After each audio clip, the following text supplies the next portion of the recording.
This week on To the Contrary.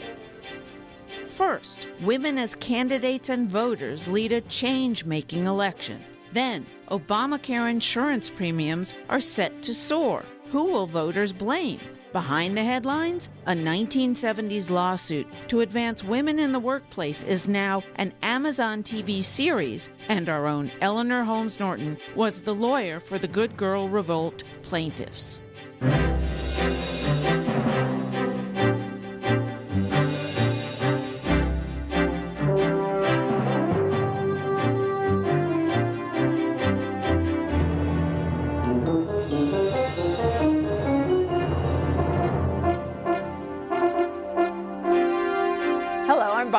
Welcome to the Contrary, a discussion of news and social trends from diverse perspectives. Up first, it's almost over. Just barely more than a week before what some would call the most hotly contested presidential race in recent history takes place, most polls show former Secretary of State Hillary Clinton on her way to the White House. And if that proves true, it is the women's vote that will open the door for her. Our latest polls show that Hillary is going to win. The question is the margin. Don't pay very much attention, frankly, to the national polls. Pay more attention to the state-specific polls. And in the state-specific polls, she's doing quite well. What is happening is some Republicans are coming home to Trump away from third-party candidates.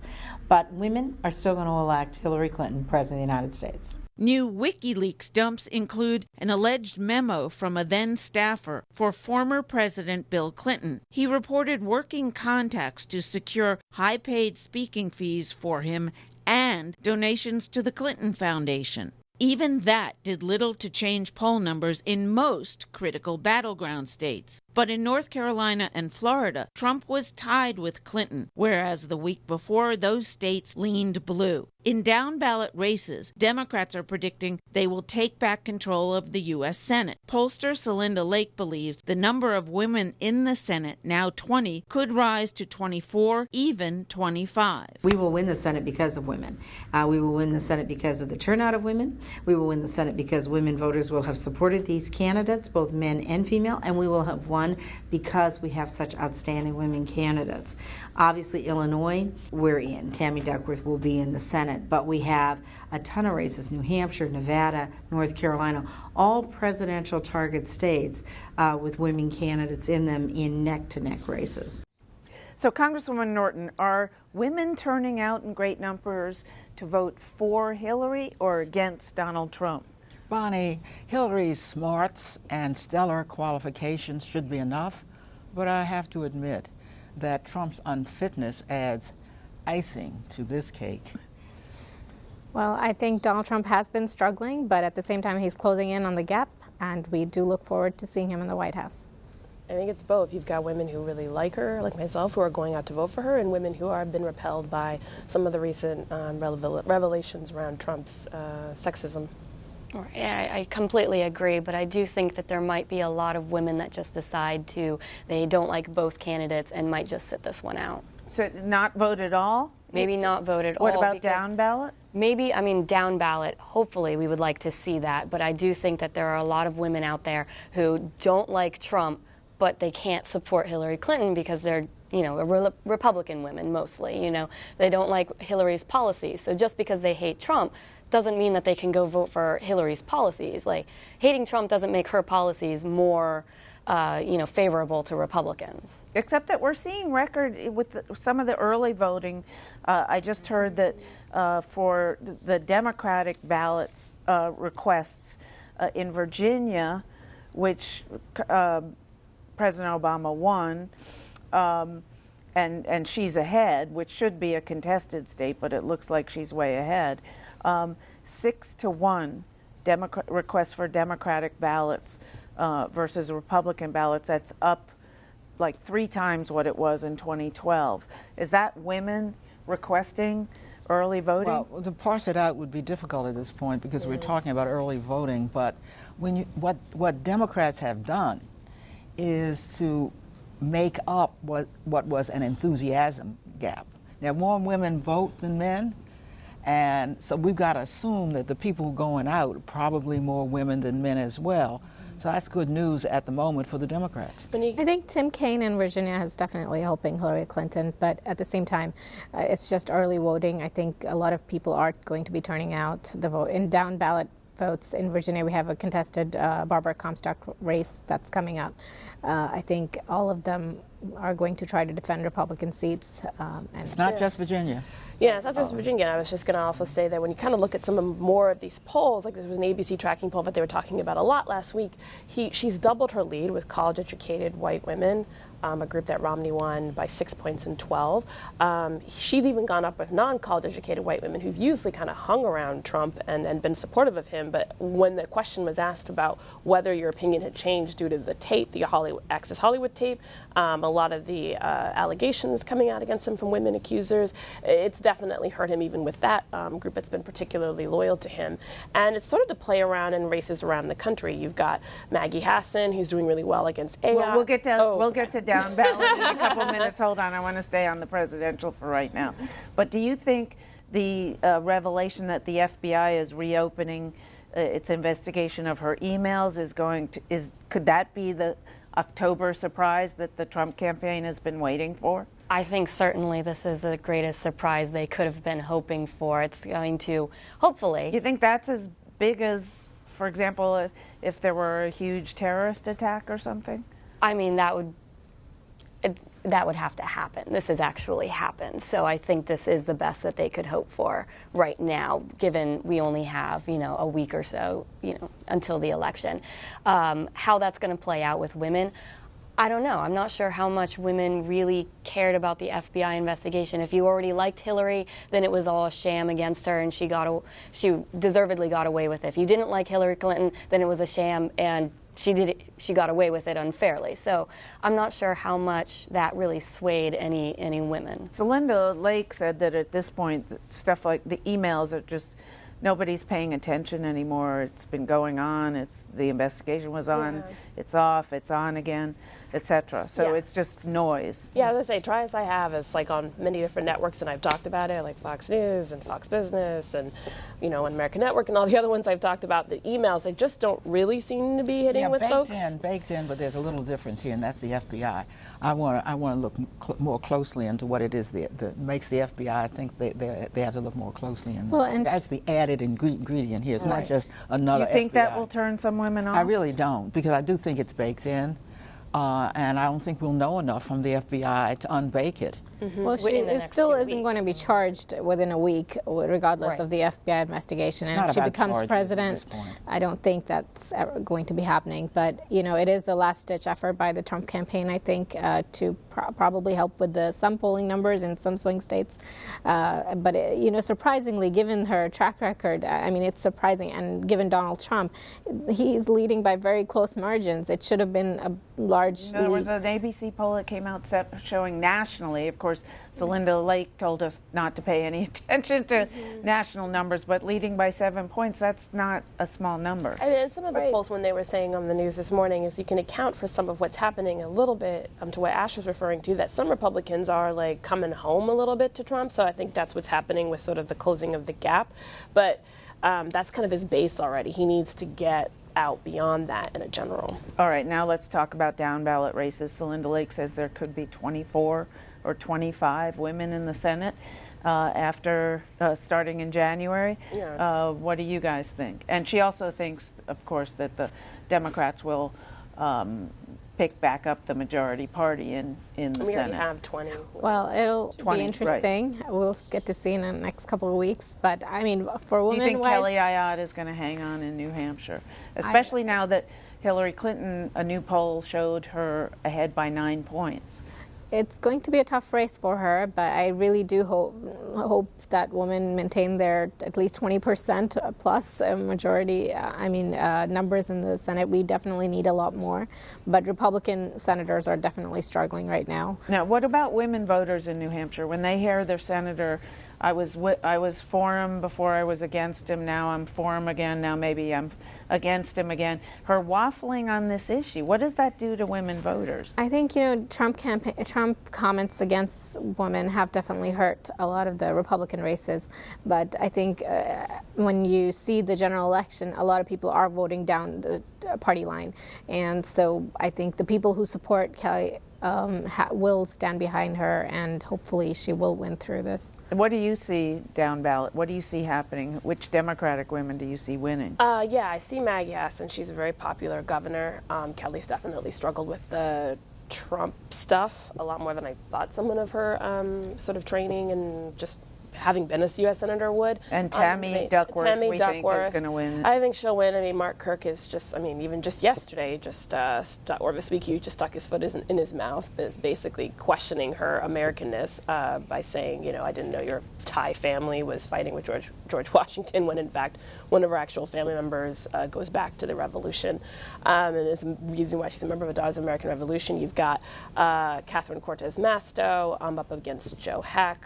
You've got a couple of great congressional races in Virginia, in Florida with Val Deming. So I think you're going to get a bit of a pickup. It could be another year of the woman, like in '92, and I think primarily because you've got folks like Trump, Gingrich, Giuliani, just, beating the drum on the most horrific things you can say when it comes to gender equality ever. So yeah, that thing with Megyn Kelly this week hasn't really done him any favors. Yeah. Yeah, I think Republicans had a problem with the Senate map this year. Regardless of Trump, I think he ends up hurting them. So I think what Republicans need to actually think about, and I've actually written 2 columns on this, one saying Republicans could actually lose the House, and then a month later saying, yeah, maybe they are actually going to take it, depending on how big Hillary Clinton's win is. If she...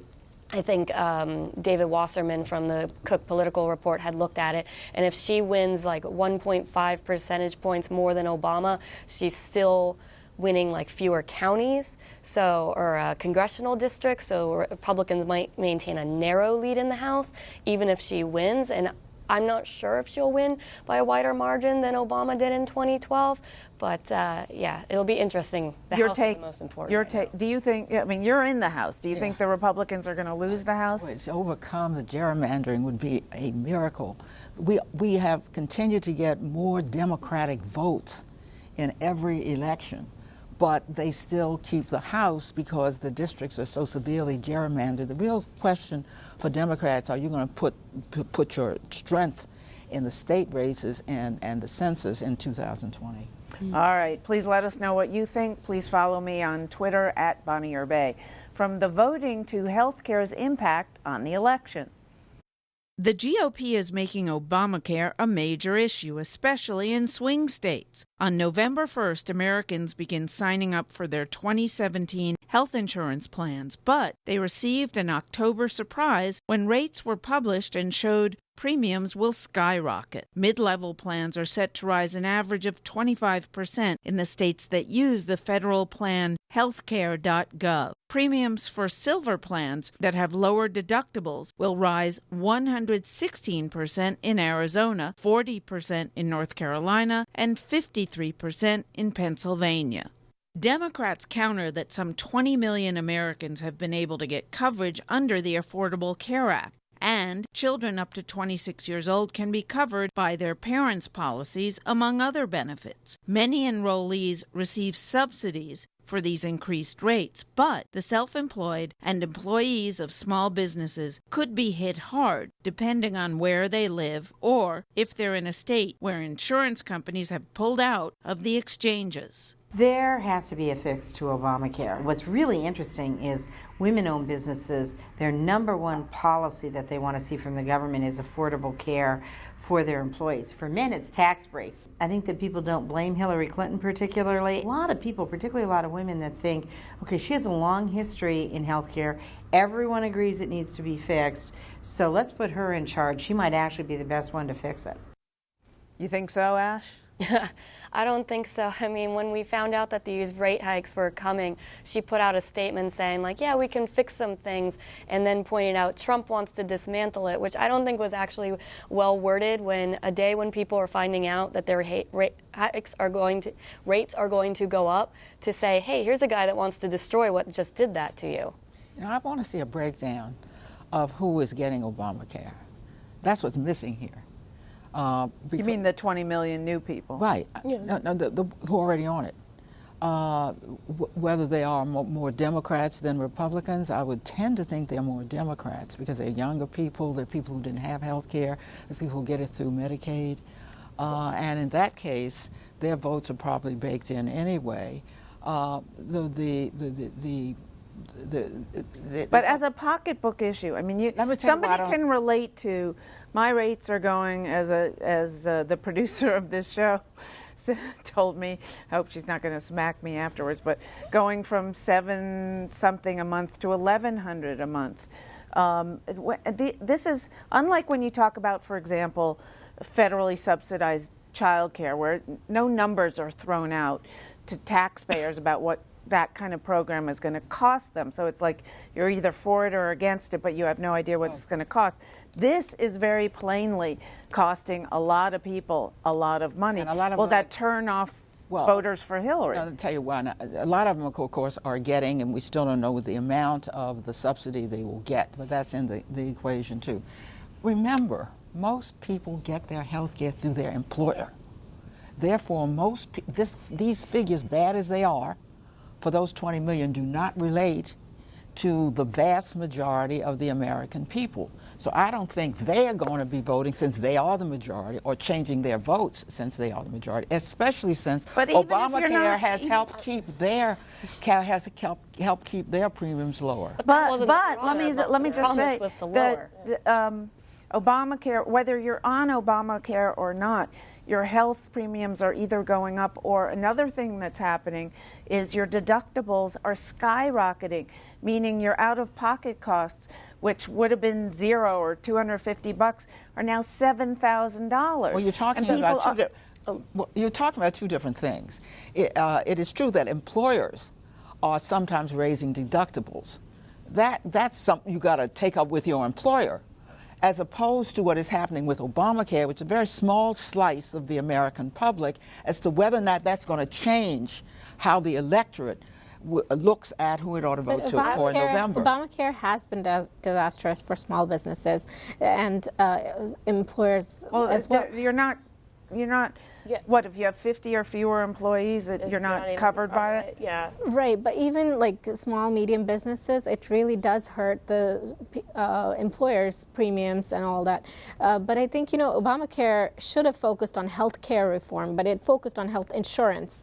And I think that, destroys the purpose, because if you're just focusing on privatizing insurance, I mean, that's already available to the vast majority of the people. So I think we should focus more on health care. So I was going to say, there's a couple key things we're missing here. One, I don't think it's going to affect the overall vote, because one, there's been several ballots that have just been sent out. Number two, when you ask people on both sides of the aisle what are the priorities, it's economy and terrorism, and healthcare is just lower on the list.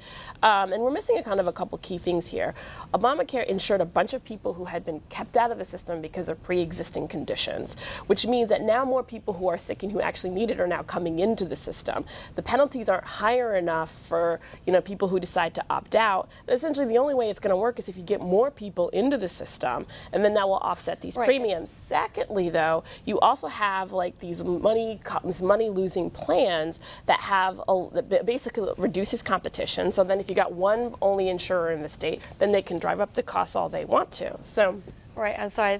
I'm just loving this idea that, okay, it's not working. We're not getting as much people, so we're going to punish people more to force them into it. That's not. I mean, but that's costs, exactly but it. Healthcare We're going to raise one at a time. We're going to raise the penalties to force these people into it, because that's the only way it'll work. When you're forcing people that they can't really afford it, they don't really need it, and the whole law was based around that. Whereas if it had taken some of the more Republican ideas, maybe we would have not been in this situation. We've had a lot of the Republican ideas. This is why we're in this situation. And all I was simply also going to say is that we have more people who are sick who are in the system. So that is making the premiums raise. Also, the Kaiser Family Foundation said costs are going to have been rising annually, and this isn't a surprise. So regardless. Right. Let us know what you think. Please follow me on Twitter at Bonnie Urbay or at To the Contrary. Behind the Headlines, a new show about gender equality in the workplace is making waves. Good Girls Revolt, which streams on Amazon Video, is about a group of young female journalists in New York City who work for a major news weekly. It's a retelling of a real-life claim against Newsweek magazine, filed with the Equal Employment Opportunity Commission in 1970. The women worked as researchers, but were not considered reporters, even though they did as much as or more work than the men to break and report stories. They did not have bylines, nor did they earn as much money. The 60 female employees were represented by then attorney Eleanor Holmes Norton. Contract negotiation. Hello. Coming out of that piece, Congresswoman Norton, first of all, I just want to tell you a couple of things. You are unbelievable. Your breadth of knowledge, the things you've done in your life, the things you've accomplished just never cease to amaze me. How significant was this case in terms of women's advancement in the workplace and pay equity? Well, Bonnie, journalism was at its apex, so all the bright young women wanted to be in journalism, and you could be Phi Beta Kappa and Fulbright Scholar, you could be a researcher. But at that point, almost no. In fact, I know of no major class action that had been brought. So what we got to do So it was the first class action pay equity under Title VII, and remember, I'm not even there as chair of the commission, not even thought about. Right.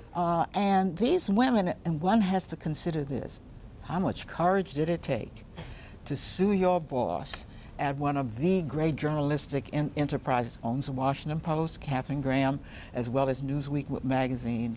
What's going to happen to you? You got a prized job. Most women couldn't get a job as a researcher. And now you want to be something more? That's why, and the fun part of this is they talk about how we had to engage in consciousness raising.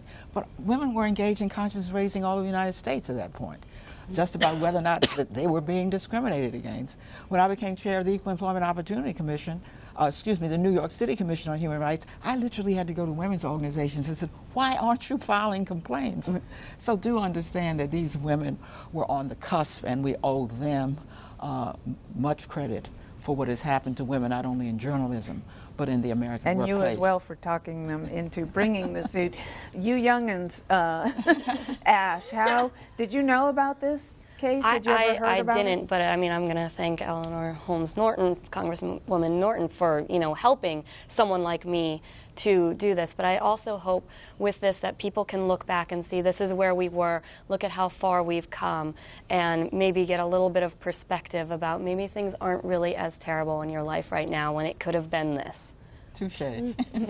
Yeah, I was going to say, I was really impressed. It's kind of like a great Mad Men show that meets sort of journalism, but with women actually doing something about it in the workplace instead of being upset about it. And I think that it's just a great reminder of, as Ash said, how far we've come and what more we could be doing to advance women in the workplace. Do you think this will enlighten a lot of millennials who didn't know about this situation and just to think all along that their rights are guaranteed and this is America and they're going to get equal pay? It makes you appreciate this definitely a lot more. Today, these days when we hear about Megyn Kelly asking for $20 million, it makes, that couldn't have happened maybe 30, 40 years ago, but at least we're advancing in journalism, and I'm glad to see women anchors and in all different forms. Yeah, I would think it would. I do think, though, that there are millennial women, especially as they move more into the workplace, that definitely encounter some forms of discrimination, whether it be in negotiating pay or being still only the kind of like one of the few women partners in their law firm. But it's a definite great retrospect on how far we've come and what more we can do to continue to advance women. And I just want to say in closing, Congresswoman, that you. First of all, anybody who hasn't seen the video of you and the actress who plays you, who looks so much like you, and Stephen Colbert, had the two of you on the show together, and the two of you boogied in as you. Anybody who hasn't seen that video on YouTube has to go see it. Me and Colbert, you mean boogieing in? Well, no, you and the actress boogied in together, and then he came later. But I also want to say that you have been a regular panelist on this show for the whole 25 years of the existence of this show, and you have added so much to it. And I want to claim you in a way, because now, Colbert may claim you, or other places may claim you, but we really claim you. For the longest time, or the most fun. Okay, and thank you so much. That's it for this edition. Please follow me on Twitter and visit our website, pbs.org/to the contrary. And whether you agree or think to the contrary, see you next week.